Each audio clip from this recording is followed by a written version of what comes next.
राजा जय सिंह किसने भेजा? कौन सी उपाधि देके? मिर्जा राजा। कौन सी उपाधि देके? कंधार। कंधार आप सबको याद रहना चाहिए, 99 के आसपास में आतंकवादियों ने हमारे भारत का एक हवाई जहाज हाईजैक कर लिया था, और उसको हाईजैक करके कहां लेके गए थे? कहां लेके गए थे? कंधार। उसके बदले में हमें 3 आतंकवादी छोड़ने पड़े थे। उनमें एक आतंकवादी था मसूद अजहर। कौन था? जिसने बाहर जाने के बाद बनाई थी लश्कर ए तैयबा। क्या बनाई थी? उसके बाद भारत पर जितने हमले हुए हैं सारे लश्कर ए तैयबा ने किए। जितने बाद बम विस्फोट वगैरह हुए उनमें ज्यादातर में हाथ किसका था? तो वो करवाने वाला कौन था? मसूद अजहर। उसको कौन से जहाज के बदले में सौंपना पड़ा? जो जहाज कहां पे लेके चले गए थे? कहां पे लेके चले गए थे?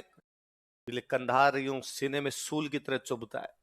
उस दिन यदि हमारा जहाज वो कंधार लेके नहीं जाते तो हमें आतंकवादी छोड़ना नहीं पड़ता। नहीं पड़ता तो बाद में पिछले कुछ सालों के अंदर भारत ने जो खोया था वो उतना खोना हमें नहीं पड़ता। बहुत बड़ी, वो मैंने एक दिन पहले ही हमने बात की थी कि बीच में 2000 से लेके 2008 तक तो हालत ये हो गई थी कि बंदा घर से बाहर जाता तब शाम को आराम से आएगा कि नहीं आएगा पता नहीं था। मंदिर में फट गया, मस्जिद में फट जाए, दरगाह में फट जाए, ट्रेन में फंस जाए, बस में फट जाए, हॉस्पिटल में फट जाए, कहीं पर भी बम विस्फोट हो सकता है, उसका कुछ भी पता। मतलब इवन क्या होगा कि ताज इतना बड़ा होटल है, उसके घुस के अंदर उन्होंने कब्जा कर लिया। और ये जब हुआ था, कंधार वाला हाईजैक हुआ था, तो खूब सारे यात्री थे उसके अंदर, भाई पूरा हवाई जहाज ही था, खूब सारे यात्री थे। एक तो अपने भारतीय मीडिया बड़ी जोरदार चीज है जी। उधर कंधार में हाईजैक हुआ है, यात्री हैं उसके अंदर, सरकार बातचीत कर रही है आतंकवादियों से। आतंकवादी कह रहे हैं, वो खूब सारे लोग मांग रहे थे, देखो 101 लोग अपने यहाँ पे उनके थे, वो कह रहे थे 100 के 100 को छोड़ो। सरकार करी नहीं छोड़ेंगे, तो वो कह रहे हैं नहीं छोड़ोगे तो जितनी टाइम लगेगा उतने में एक एक लाश भेज रहे हैं, यात्रियों को मारेंगे हम। सरकार और दबाव बना रही है कि नहीं 100 नहीं 50, 50 नहीं 20, 20 नहीं 10, ऐसा कुछ उनके बीच चल रहा है। इधर मीडिया अपने चली गई भाई यात्रियों के घर पे। ऑब्वियस सी बात है, यदि सामान्य कोई परिवार है और उनके परिवार का कोई बंदा आतंकवादियों के कब्जे में है तो वो बंदा क्या कहेगा? भाई मुझे तो मेरा भाई ला के दो, मुझे तो मेरा बेटा ला के दो, सरकार क्या काम कर रही है, सरकार निकम्मी है, यही कहेगा। आपको कैसा लग रहा है आपका भाई आतंकवादियों के पास है? बुरा ही लगेगा यार, डांस तो कौन करेगा। क्या कहना चाहेंगे सरकार से? अगला कहेगा सरकार निकम्मी है, सरकार हमारे भाइयों को बचा नहीं सकती, ऐसी सरकार को रहने का कोई भी हक नहीं है। और जब टीवी पर हम ऐसी खबर सुनते हैं तो हमें भी लगता है कि हाँ यार देखो इस परिवार की कितनी दुर्गति हो रही है, और सरकार साथ नहीं दे रही। सरकार ही फाइनली थी दबाव में आई कि फिर उनसे वैसा ही समझौता करना पड़ा कि चलो 3 तो हम छोड़ रहे हैं, इनको दे दो। यदि मीडिया थोड़ा पॉजिटिव रोल प्ले कर देती, इस प्रकार की खबरें ना दिखाई जाती, तो शायद सरकार थोड़ा और प्रेशर बनाने में कामयाब रहती। कई बार अपनी मीडिया ऐसे कांड कर जाती इसकी हद नहीं। 99 का कारगिल वॉर, बरखा दत्त, एक नाम सुना हो कभी आपने ना? बरखा दत्त जो एक रिपोर्टर है, वो कश्मीर चली गई, और तब सबने, आप तो रहे नहीं होंगे, मेरे को याद है कारगिल वॉर, मेरे को याद आता है, मैं 6-7 में था पर मुझे खूब अच्छे से याद है कारगिल वॉर एकदम। तो कारगिल वॉर के टाइम अखबार आते, अखबारों में यूं डेली वैसी खबरें आती, भाई इतने जवान शहीद हो गए, इतने हो गए। तो बरखा दत्त वहां रिपोर्टिंग करने चले गए, उस समय सब यूं तारीफ ही कर रहे थे कि ये होती है पत्रकारिता, गोलियों के बीच में जाकर कर रही है पत्रकारिता। खबरें क्या छापी? खबरें वैसी कि मैं आज इस चोटी पर हूं, यहां पर केवल 3 जवान है, क्या इस प्रकार से होगी देश की सुरक्षा? तो ये पाकिस्तान वालों को जो पता चल रहा है ना कौन सी चोटी पे कितने जवान है। खत्म हो रहे हैं यहां पर हथियार, क्या कर रही है सरकार? तुम पाकिस्तान वालों को भी तो बता रहे हो ना कि कहां पर नहीं है। सबसे बड़ी बात, इस चीज के लिए उसको पुरस्कार और मिला। इसे कहते हैं पत्रकारिता। ऐसी ना ही करवाए भगवान। ताज होटल वाला तो और भयंकर है, मतलब वहां वो ताज होटल में कोई 5-7 आतंकवादी है जिन्होंने पूरी होटल को हाईजैक कर रखा है, और एक एक कमरे में अपनी लोकेशन लेके बैठे हुए। इधर सरकार ने एनएसजी के कमांडो उतारे, बाहर खड़े हैं अपने पत्रकार। अब पहुंच चुके हैं एनएसजी के कमांडो, अब जल्दी ही कर लिया जाएगा वापस होटल पर कब्जा। ये टीवी पाकिस्तान में भी तो देख रहा है ना कोई, वो उनका हैंडलर पाकिस्तान में बैठ के अपने यहां जो ताज होटल में उसका आतंकवादी बेटा उसको कह रहा है कि नीचे एनएसजी आ गई, ध्यान रखना। अब और अपने पत्रकार, और अब एनएसजी का कमांडो जा रहा है 5वीं मंजिल की तरफ, वो उधर से कह रहा है टारगेट 5, टारगेट 5। वो अंदर 2 आदमी बैठे हैं, उड़ा दिया। ये अपनी पत्रकारिता है। तो अपनी मीडिया जिंदाबाद है।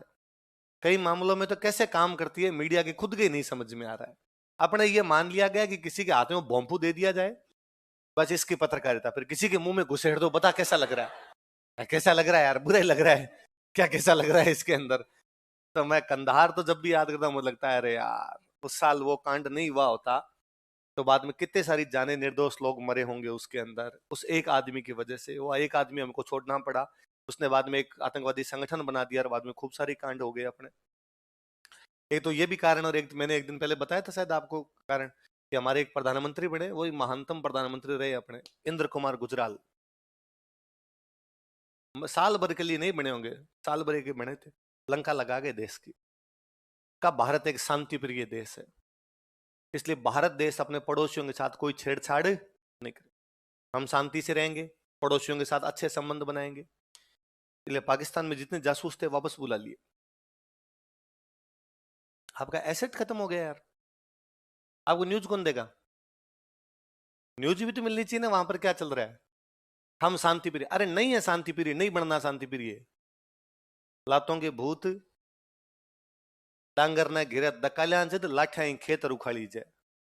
पशु जब धमकाने से नहीं निकले तो किसान लठ उठाता, लठ, और बाद में जाके उनको भगा के आता है। ये नहीं वो बैठा बैठा करता अरे चले जाओ रे बाहर, क्यों आगे खेत में, तो ऐसे करने से पशु निकलता।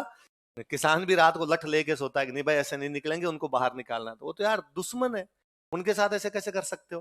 तो सारे के सारे वो 98 के आसपास में थे गुजराल जी, 97 98 में थे, वापस बुला लिए।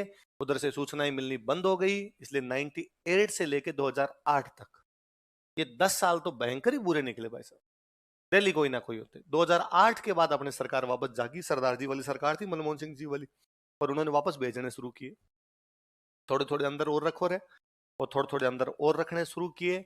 तब अब अपने पास सूचनाएं आती है। इसलिए पिछले 7-8 साल में आपने आतंकवादी हमले ज्यादा बड़े नहीं देखे कि सामान्य जनता को किसी प्रकार को नुकसान पहुंच गया, कि भाई हॉस्पिटल के अंदर बम फोड़ दिया, किसी मंदिर के बाहर बम फोड़ दिया, रेलवे स्टेशन पर बम फोड़ दिया। इस प्रकार की घटना कई सालों से अभी देखी। उसका कारण ये है कि हमारे कुछ अज्ञात भाई, कैसे भाई, है ना, मैं आजकल यूं बड़ा राजी रहता हूं। मैं अभी थोड़े दिन पहले एक इंजमामुल हक का एक बयान था, यदि आपने किसी ने ध्यान दिया हो तो, है ना। इंजमामुल हक का भी थोड़े दिन पहले बयान था कि उसने कहा था कि हरभजन इस्लाम में जाने वाला था। तो वो बात तो छोड़ी, हरभजन दूसरे दिन का आगे पता नहीं कौन सा सस्ता नशा करके बात करता रहता है। पर मैं उस पे एक दूसरे पे ध्यान दे रहा था। उसमें इंजमाम बोलता है, इंजमाम कहता है कि हम पाकिस्तान क्रिकेट टीम वाले जब शाम को नमाज पढ़ते हैं तो हम एक मौलाना साहब नमाज पढ़ाने के लिए आते हैं। उन मौलाना साहब का नाम है तारिक जमील। मेरा ध्यान उस पर तारिक जमील पर गया। ऐसा तारिक जमील इनको नमाज पढ़ाते थे क्या? तारिक जमील नमाज पढ़ाने के लिए आते और हम सारे नमाज पढ़ते। कुछ इंडियन टीम में भी कुछ मुस्लिम जो थे खिलाड़ी थे, वो भी नमाज पढ़ने, ऑब्वियसली बात है, कोई प्रार्थना करो नमाज करो। तो उनके साथ हरभजन भी आता था। और हरभजन ने कहा कि एक दिन क्या, मैं भी इधर आना चाहता हूँ, लेकिन मैं तुम लोगों को देखता हूँ तो लगता है कि यार तुम में तो इस्लाम की एक ही बात नहीं है, तो किस लिए आ जाऊं इधर। हरभजन ने हालांकि अगले दिन खंडन किया, उसने कहा झूठ बोलता रहे, झूठे लिए हैं बेटे, इनका कोई काम तो है नहीं, और मैं ऐसा कुछ भी करना नहीं चाहता। तारिक जमील का बेटा जो, उसको थोड़े दिन पहले अज्ञात हमलावरों ने चलटा दिया था। तो अज्ञात हमलावर वही है जो हमने 2000 से 2008 के बीच में, 2008 के बाद में जो उधर डिप्लॉय किए हैं वही है। पिछले कुछ दिनों में कनाडा में, पाकिस्तान में, दोनों जगह हमारे कुछ भाई है जो अज्ञात हमलावर है। कराची में अज्ञात हमलावर ने फलान जी को उड़ाया, अज्ञात हमलावर का अभी तक पता। मैं बड़ा राजी होता हूं, मैं उन हमारे अज्ञात हमलावरों को बहुत बहुत थैंक यू बोलता हूं, क्योंकि वो है इसलिए हम रात को सुकून से सोते हैं। वो है इसलिए हम सुबह आराम से कोचिंग आ जाते हैं, शाम को आराम से चले जाते हैं। हमें डर नहीं लगता कि कब कोई गाड़ी के नीचे लगा जाएगा, धम इसके साथ ही उड़ जाएंगे अपने। कम से कम इतना यकीन है कि नहीं यार, यहाँ से ट्रेवल तो आराम से किया जा सकता है, इतना बड़ा भी नहीं होगा। अब डर नहीं लगता कि आप जिस बस में, जिस ट्रेन में जा रहे हो उसके अंदर धमाका हो जाएगा, लगता है कि नहीं यार आराम से बैठे हुए। तो कंधार वाली एक बहुत बड़ी गलती है। कंधार वाला हाईजैक नहीं होता शायद हम खूब सारी और जाने बचा पाते। उस कंधार में उस समय हमला करने के लिए अपने जयपुर का कौन सा राजा गया था? मिर्जा राजा जय सिंह। कौन से बादशाह ने भेजा था? कंधार कहां पर है? कहां पर है? अफगानिस्तान। औरंगजेब राजा बना। औरंगजेब के टाइम में औरंगजेब को सबसे बड़ा खतरा किससे है साउथ इंडिया में? महाराज छत्रपति शिवाजी। और शिवाजी के खिलाफ औरंगजेब ने जितने सेनापति भेजे, शिवाजी ने उनको कूट कूट के निकाला ढंग से। तो औरंगजेब को लगा कि बाकी सेनापतियों की पार नहीं पड़ेगी। औरंगजेब ने एक बार वापस अपनी तरफ देखा। अपना राजा कौन है? मिर्जा राजा जय सिंह। तो शिवाजी से लड़ने के लिए भी जो राजा गया था कौन था?